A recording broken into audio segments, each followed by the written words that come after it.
નમસ્કાર. આજે આંતરરાષ્ટ્રીય મહિલા દિવસ છે અને આ ખાસ દિવસે ચાલો આપણે ગુજરાતની નારી શક્તિના એ અદમ્ય વારસાની વાત કરીએ. આ એ સ્ત્રીઓની કહાની છે જેમણે માત્ર ઇતિહાસ જ નથી ઘડ્યો પણ આધુનિક ગુજરાતને એક નવી જ દિશા આપી છે. તો ચાલો આ રસપ્રદ વિષયમાં થોડા ઊંડા ઉતરીએ. ચાલો શરૂઆત જ આ એકદમ દમદાર વિચારથી કરીએ. જુઓ, ગુજરાતને આપણે હંમેશા ઉદ્યોગ અને સાહસની ભૂમિ તરીકે તો ઓળખીએ છીએ, ખરું ને? પણ એની એક બીજી બહુ જ મહત્વની ઓળખ પણ છે. આ ધરતી એ અદમ્ય નારી શક્તિની તપોભૂમિ પણ રહી છે. એક એવી જગ્યા જ્યાં સદીઓથી સ્ત્રી શક્તિનો ઉદય થતો આવ્યો છે. તો આ વારસો છે કેવો? એલો દોર છેક ભૂતકાળથી લઈને આજ સુધી ફેલાયેલો છે. ચાલો જરા જોઈએ કે આ ગૌરવશાળી પરંપરા આખરે ઘડાઈ કેવી રીતે. અરે આ કોઈ આજકાલની વાત નથી. આ વારસો તો સદીઓ જૂનો છે. વિચાર તો કરો, એની શરૂઆત ક્યાંથી થાય છે? મધ્યકાલીન યુગમાં પાટણનું શાસન સંભાળનાર રાજમાતા મીનળદેવી જેવા શક્તિશાળી શાસકોથી.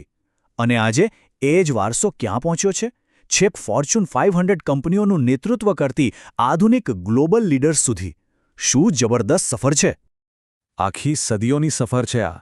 એક તરફ મધ્યયુગમાં રાજ કરતી સ્ત્રીઓ, પછી આવ્યો આઝાદીનો સમયગાળો જેમાં તેઓ સમાજ સુધારક બન્યા, અને આજે કોર્પોરેટ જગતની સૌથી ઊંચી પદવી પર બેઠેલા CEOs. તમે જુઓ, સમય સાથે ભૂમિકાઓ ચોક્કસ બદલાઈ, પણ પેલી જે નેતૃત્વની ભાવના હતી ને, એ તો એની એ જ રહી છે. પણ એક મિનિટ, આ સફર કંઈ સહેલો નહોતો. બિલકુલ નહીં. આ તો એ મહિલાઓની વાત છે જેમણે ખાલી સફળતા નથી મેળવી, એમણે તો સમાજના બંધનોને તોડીને ઇતિહાસ રચ્યો છે. જરા કલ્પના કરો, એક બાજુ સમાજના અવરોધો અને પેલી પરંપરાગત બેડીઓ, અને બીજી બાજુ એ જ ગુજરાતી દીકરીઓની નવી ઉડાન. એમણે હાર ન માની, બલ્કિ દરેક ક્ષેત્રમાં પોતાના માટે નવા જ રસ્તા બનાવ્યા અને પેલી જૂની રૂઢિચુસ્તતાની બેડીઓને તોડીને ફેંકી દીધી. અને વાત અહીં જ નથી અટકતી. એમની સિદ્ધિઓ કંઈ ખાલી ગુજરાત પૂરતી સીમિત ન રહી. ના, એમણે તો પોતાની પ્રતિભા અને જબરદસ્ત મહેનતથી ગુજરાતનું નામ આખી દુનિયામાં રોશન કરી દીધું અને સાબિત કરી બતાવ્યું કે ગુજરાતની નારી શક્તિ ગ્લોબલ લેવલ પર કોઈનાથી કમ નથી.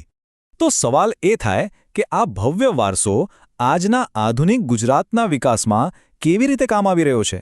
કારણ કે સમજો, આ ખાલી ઇતિહાસની વાત નથી, આ તો આજની હકીકત છે અને આવનારા ભવિષ્યની રૂપરેખા પણ છે. આપણે બધા સાંભળીએ છીએ, ખરું ને, કે ગુજરાત ભારતનું ગ્રોથ એન્જિન છે.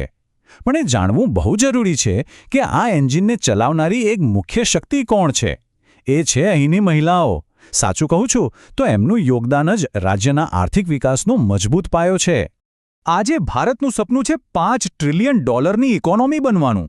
આટલો મોટો આંકડો, અને આ સપનાને સાકાર કરવામાં ગુજરાતની નારી શક્તિનો રોલ એ નિર્ણાયક છે, સૌથી મહત્વનો.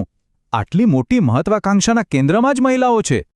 અને એવું પણ નથી કે આ યોગદાન કોઈ એક જ ક્ષેત્રમાં છે.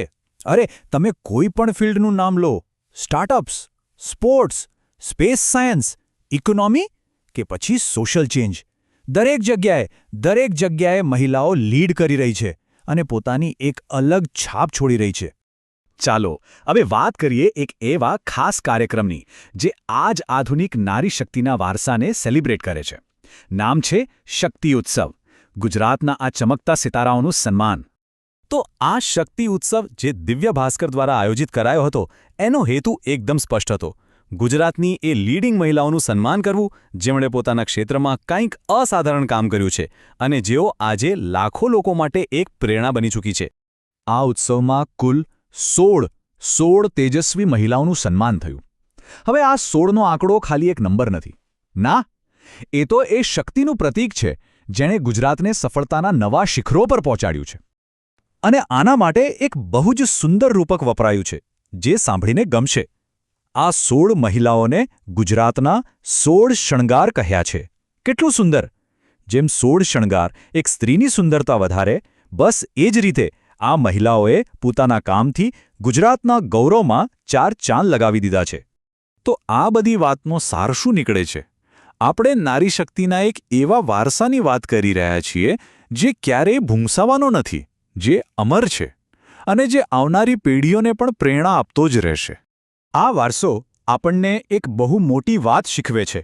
એ છે કે એક સ્ત્રીમાં એટલી તાકાત છે કે તે ધારે તો માત્ર પોતાના પરિવારને જ નહીં પરંતુ આખા દેશને અને દેશના અર્થતંત્રને એક નવી જ દિશા આપી શકે છે. તો ચાલો આજે આપણે બધા સાથે મળીને ગુજરાતની આ અદમ્ય આ ઇન્ક્રેડિબલ નારી શક્તિને દિલથી સલામ કરીએ અને એમના યોગદાનને બિરદાવીએ. અને જતા જતા એક સવાલ જે આપણે બધાએ પોતાની જાતને પૂછવાનો છે. ઇતિહાસ અને વર્તમાનની આ શક્તિશાળી સ્ત્રીઓ પાસેથી પ્રેરણા લઈને આપણે સૌ પોતપોતાની રીતે આ શક્તિના વારસાને ભવિષ્યમાં કેવી રીતે આગળ વધારીશું?